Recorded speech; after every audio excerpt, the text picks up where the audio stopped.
Why the Cross by Father Edward Leen, Part 1, The Tree of Death, Chapter 7, Second Reading. The preternatural gifts of integrity and immortality were God's remedy against the insubordination of the senses and the corruption of the body. Seeing that God's purpose in creating man was to communicate to the human soul a participation of his own divine life, and seeing that his intention was that this communication should become richer day by day, the divine plan was in danger of being frustrated by the inherent weakness and instability of human nature. The uninterrupted process of deification is conditioned by the constant adherence of the created will to the will of the Creator. Such adherence requires that man should, in each circumstance, square his conduct with the demands of his rational nature.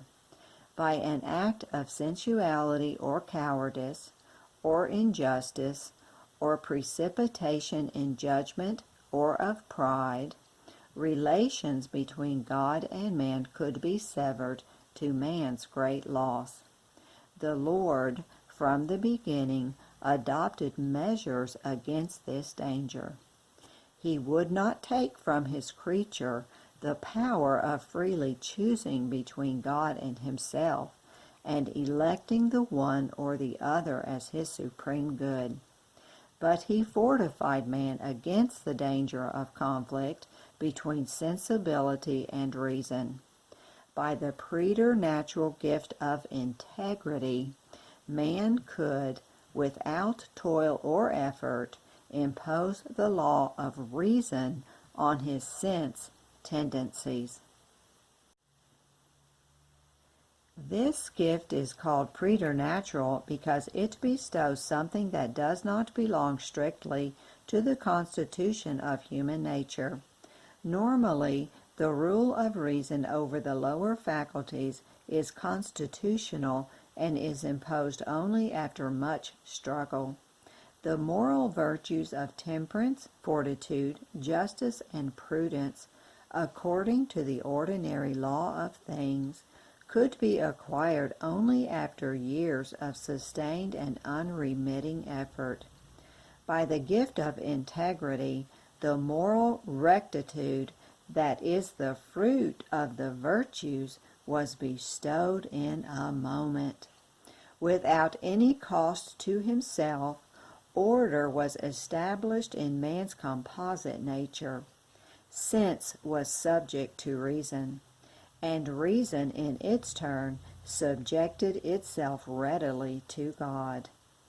It was not tempted from its allegiance to the Most High by the solicitations of sensuality. Undisturbed by passion, the will of man readily conformed itself to the will of God.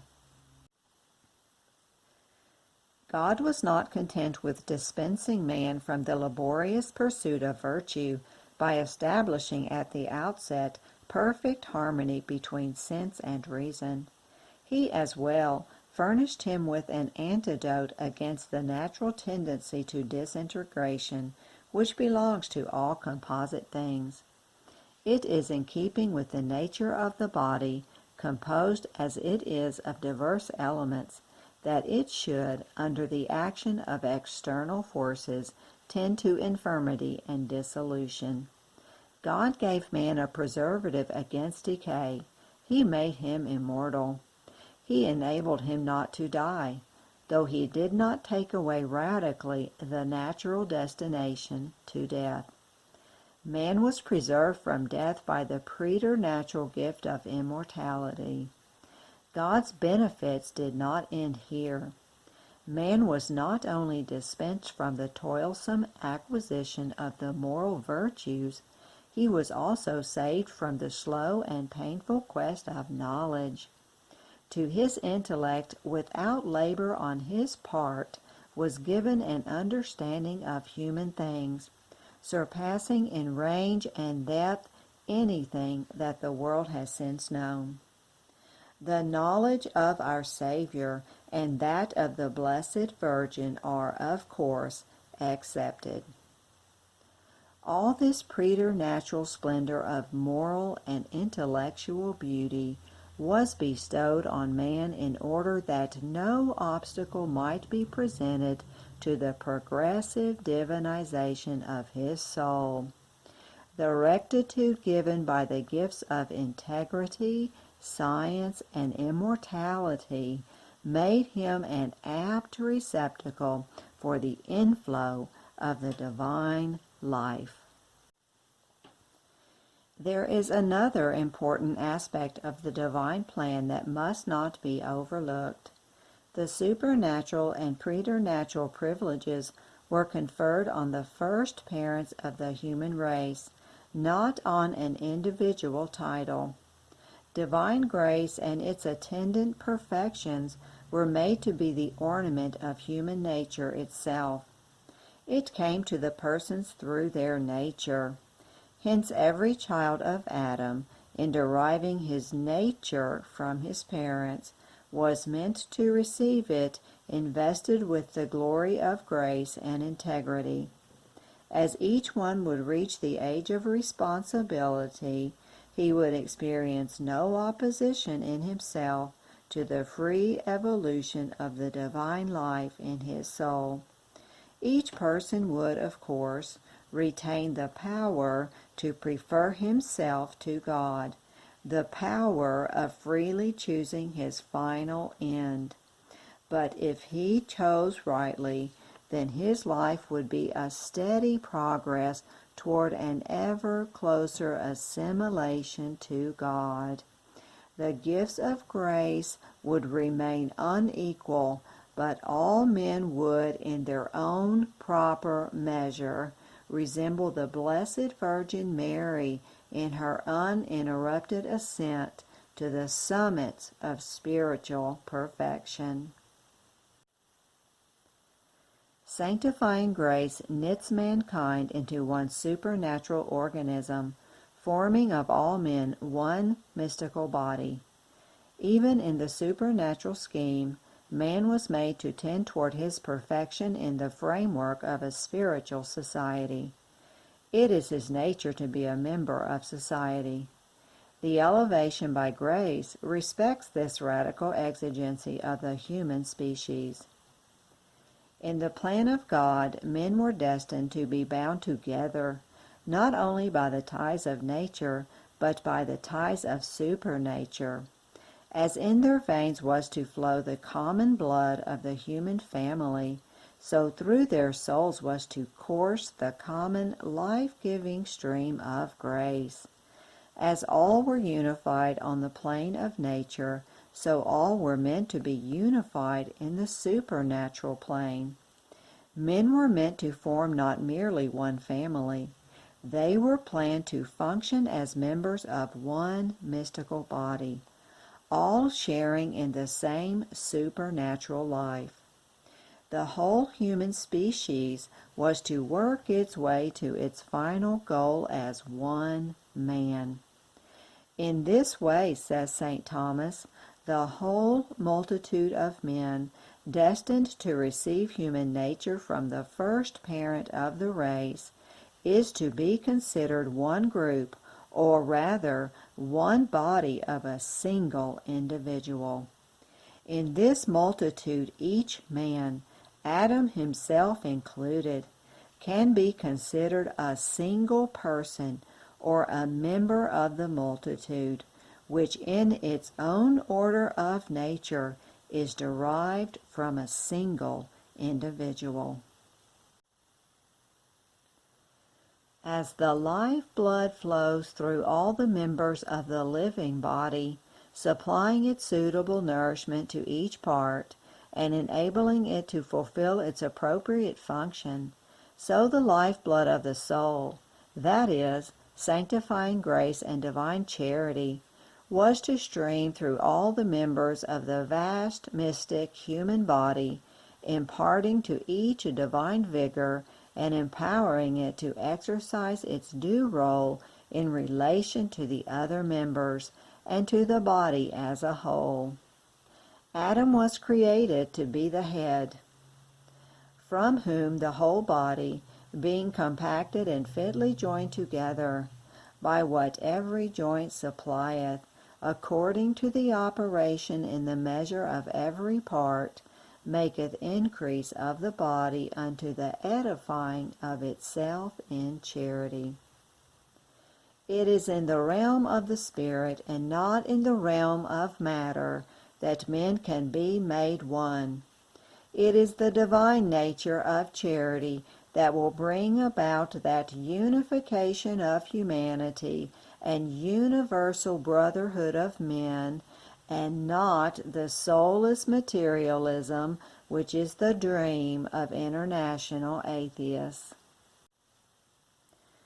All that God required on the part of man for all these benefits was that man should, interiorly and exteriorly, profess his willing dependence on and subjection to his Maker. The realization of the divine scheme demanded, as has been said, the conformity of the human will to the divine will. To be deified, man should stand in the truth. He was a creature, and to abide in the truth for him was to show the disposition of creatureliness in thought and in act. He should acknowledge in his heart and profess in some practical manner that he depended, and depended willingly, on God for all the glory with which he was clothed. God ordained a sign by which this willing and loving subjection of the creature to the Creator should be testified in a constant and practical manner.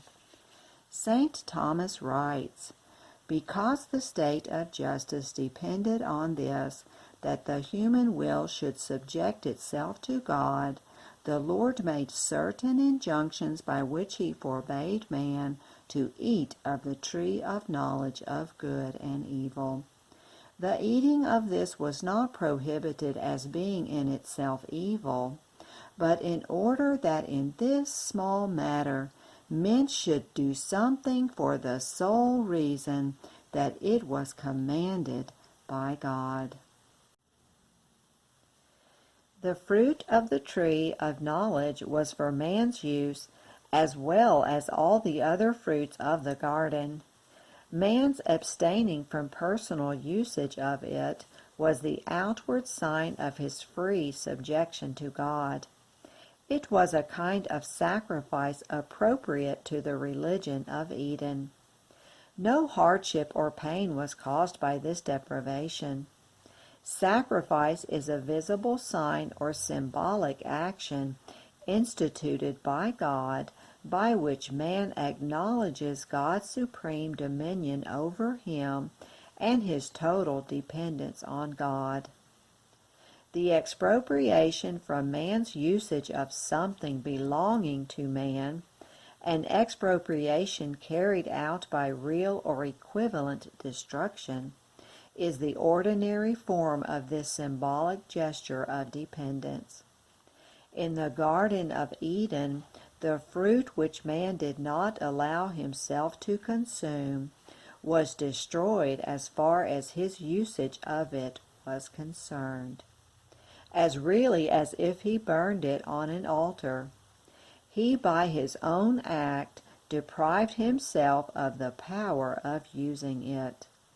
This non-usage was an eloquent testimony, daily renewed, that not only the fruit which was thus made sacred to God by being distrained from man's usage, but what that fruit symbolized, namely man and all that man possessed, wholly belonged to God. To this daily sacrifice on the part of the creature corresponded a constant communication of divine life on the part of the Creator. The whole essence of religion is comprised in sacrifice and communion. Blessed are the pure of heart, for they shall see God. The beatitude was verified in the days of original justice. For a brief space, God's plan was realized on earth.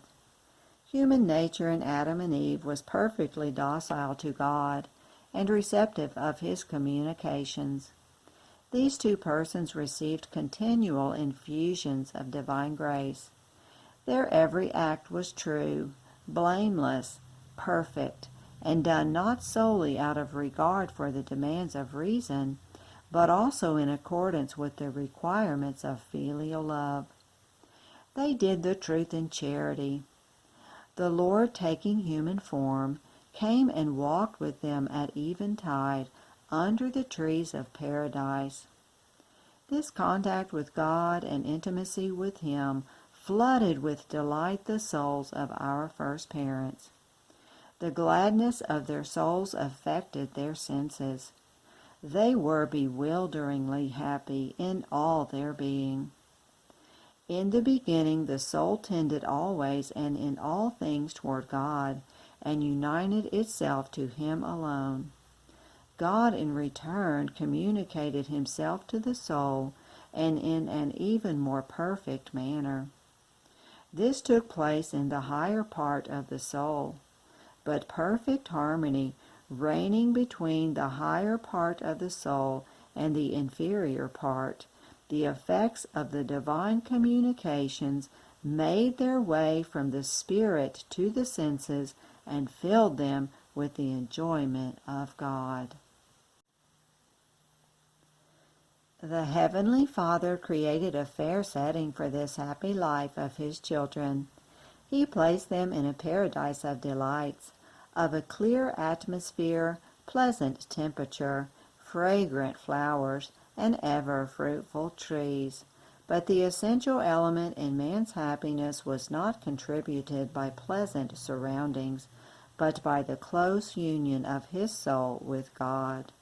If he lacked God's intimacy and friendship, all the rest would quickly pall on him. Adam was supremely happy because he enjoyed a lofty contemplation of God, though such contemplation as yet was through the veils of faith. Faith was, through life's actions, to deepen gradually until, at the end of earth's pilgrimage, it should yield place to the intuitive vision of the divine essence. Though elevated to such sublime heights of spiritual life, our first parents remained essentially creatures. They were not God. The happiness that was theirs was possessed in dependence on another. The divine independence was not theirs, in that they were exposed to temptation. It could be suggested to them that they might emulate the independence of God and owe naught to anyone but themselves. It was on this suggestion that they made shipwreck of their happiness. "You shall be as gods," said the tempter, "knowing good and evil." Satan said to them in equivalent terms, "This excellence, this rich life, this happiness you hold of God, you could have them in yourselves, as inherent to and as being the prerogatives of your own nature." Satan lied. When he speaketh a lie, he speaketh of his own, for he is a liar and the father thereof. Our first parents yielded to his evil suggestion, and yielding precipitated the great catastrophe of human nature. Aiming through pride at an independence that is intrinsically incompatible with creaturehood, they fell, and in their fall they involved all human nature, that is, the whole race of mankind. In this way was committed the original sin.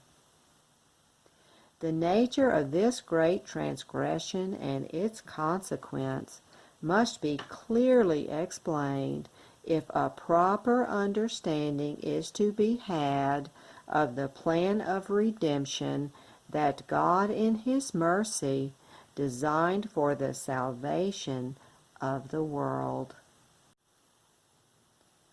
God created man to communicate to him a participation in the divine nature. This communication cannot pursue its course uninterruptedly unless man is reasonable in all his ways, never swerving from the law of righteousness. For God cannot deify the irrational. If man is to remain constantly true to himself, that is, to his own rational nature, he must possess the moral virtues perfectly. The acquisition of these virtues demands time and labor, for they are acquired only by the constant repetition of good acts.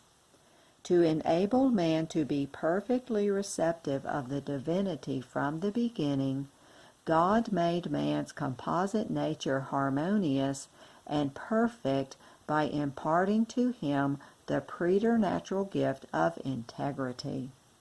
To this gift he added those of science and immortality. In a moment, man was given the moral rectitude that it would normally take years to achieve. Man could not be tempted to what was base, but he could be tempted to aspire to what was above him. Satan suggested to him to aim at the independence proper to the Almighty. He yielded to the suggestion and sinned through pride. All human nature fell in the fall of its fount and origin.